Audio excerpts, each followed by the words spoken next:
తో సంబంధం లేదన్నావు, రేషన్ కార్డుతో సంబంధం లేకుండా రుణమాఫీ చేస్తా అన్నావు. మరి ఎందుకు ఇంతమంది ఆగబట్టినవి? ఒక మల్యాల ఊర్లో ఇంతమంది కాగినాయి, ఒక రేషన్ కార్డు పేరు మీద ఇంతమంది ఆగబట్టినావు. బ్యాంకులు అప్పిచ్చేటప్పుడు రేషన్ కార్డు అడిగినరా? పాస్బుక్ అడిగిండ్రు గంతే. పాస్బుక్ చూసి అప్పిచ్చినప్పుడు మాఫీ చేసేటప్పుడు కూడా పాస్బుక్ చూసే మాఫీ చేయాలి. ఎందుకు రేషన్ కార్డుతో ముడిపెడుతున్నావు? ఇది మోకాలకు బోడగుండుకు ముడిపెట్టినట్టు రేషన్ కార్డుతో ముడిపెట్టి రైతుల ఉసురు పోసుకుంటున్నాడు ఇవాళ రేవంత్ రెడ్డి గారు. దయచేసి ఆలోచన చేయండి.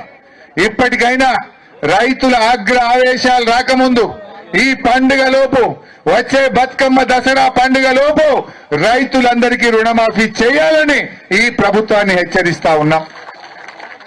మా మల్లారెడ్డి అన్న చెప్పినట్టు ఒకవేళ పండుగలోపు చేయకపోతే మొత్తం తెలంగాణ హైదరాబాద్కు వచ్చి నీ సెక్రటరియట్ ముట్టడించడానికి కూడా తయారున్నాం, జాగ్రత్త అని చెప్పి హెచ్చరిస్తూ జై తెలంగాణ.